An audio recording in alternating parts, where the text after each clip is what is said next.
March 2026. The world stops as Forbes reveals a number that rewrites everything we thought we knew about the music business. $2 billion. Think about that for a second. This isn't a tech mogul who built a social media app or a retail giant with a global supply chain. This is a girl from Pennsylvania who wrote her first song at 14. This is a musician who reached the absolute pinnacle of wealth without a beauty line, without a fashion empire, and without a billionaire husband. She did it with a guitar, a pen, and 36 years of refusing to let anyone else own her story. Today, we are going inside exactly what a $2 billion empire looks like when it belongs to the most powerful CEO in pop culture. To understand how extraordinary this is, you have to look at the list she just climbed. Oprah Winfrey, Kim Kardashian, Rihanna, and Beyoncé. Every single one of those women built their billions from products, brands, or companies. But Taylor Swift? She built $2 billion from songs. She didn't just break the industry, she replaced it with a machine that works exclusively for her. We've crunched the numbers from Bloomberg and Forbes, and we've analyzed the structure of her most aggressive deals to show you the ultimate blueprint of Taylor Swift Incorporated. This is the story of how a victim of the music industry went to war and became its most successful product, proving that in the economy of attention, the most valuable asset you can own is your own voice. It all started with what appeared to be a total defeat. In 2019, Taylor's world was turned upside down when her former record label sold her first 6 albums to a man she publicly described as a manipulative bully. Scooter Braun purchased the masters to her entire early catalog for $300 million. Every note she had recorded since she was a teenager was now owned by someone she couldn't trust. In the traditional music business, that was usually the end of the line. The label is the bank, they fund the operation, so they own the assets. But Taylor understood something that the private equity groups missed. She didn't just have customers, she had an army. Her response was one of the most extraordinary acts of creative defiance in history. She decided to simply record those 6 albums again from scratch. By adding the words Taylor's version in parentheses, she gave her fans a moral reason to stop listening to the old recordings and switch to the new ones. It was a cold, calculated move to dilute the value of the originals while reclaiming 100% of the ownership for herself.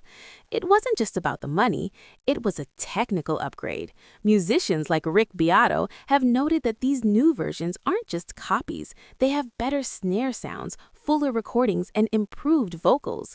She turned a loss into the most profitable recycling program in history, convincing millions of people to buy the same music twice.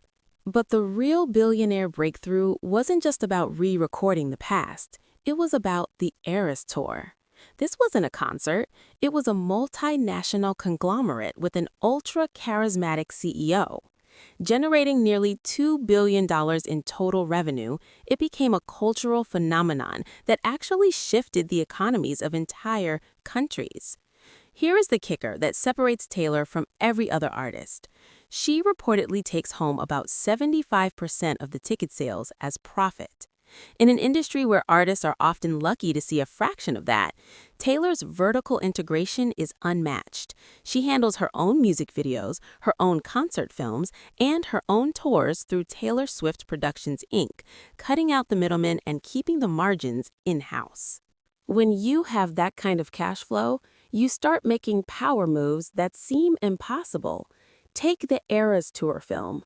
Instead of going through a major movie studio, Taylor partnered directly with the AMC theater chain for distribution.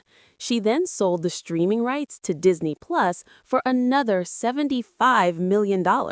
She is essentially using the same product and selling it in multiple formats: a stadium show, a theatrical release, and a streaming documentary, capturing every possible cent from a single spectacle. It's military-grade execution that turns every creative effort into a high-margin financial asset. And then there is the real estate. Taylor has quietly assembled a property portfolio worth over $150 million. This isn't just about luxury, it's about control. In Tribeca, Manhattan, she owns a $20 million duplex, an $18 million townhouse, and a nearly $10 million loft, all on the same block. She didn't just buy an apartment, she built a Manhattan compound. There is a detail here that almost never gets reported. She uses that townhouse as a private garage with a secret corridor that leads directly into her penthouse. She built a secret underground route to her own front door just so she would never have to step onto a public street or deal with a photographer. This level of detail extends to her relationship with her fans, whom she treats more like shareholders in a movement than just listeners. Her brand is built on the idea that you aren't just a fan, you're a friend. She hides Easter eggs in her videos, invites fans to her home for secret listening sessions, and even bakes them cookies. It creates a connection so strong that her personal life becomes a franchise. Every breakup is a mystery to solve, and every feud is a new season of a series that no one wants to miss. She has created a closed ecosystem where the fans act as her marketing department, her investors, and her defense force. But even a machine this efficient has its risks. While her fans root for her to be a billionaire, a level of wealth that usually draws criticism for others, some are beginning to ask if there's a point of market oversaturation. She faces scrutiny over her carbon footprint and the environmental impact of her constant private jet travel, yet her legal team remains aggressive in protecting her data. There is also the question of her political silence. As one of the most influential women on the planet, how long can she maintain a neutral stance on global issues while remaining a safe brand for all markets?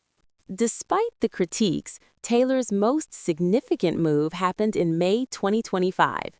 She finally finished what she started by buying back her original master recordings for an estimated $360 million.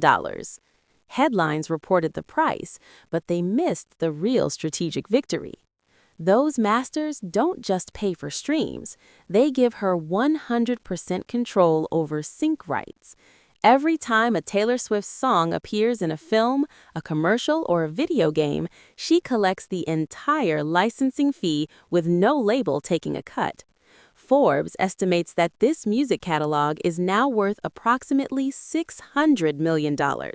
She spent $360 million to buy back her voice, and it immediately became an asset worth nearly double what she paid. The ultimate lesson here for any ambitious entrepreneur is that Taylor Swift didn't just win at the music business. She redefined what the music business is. She proved that in the age of algorithms and streaming, owning the platform and the narrative is more important than the product itself.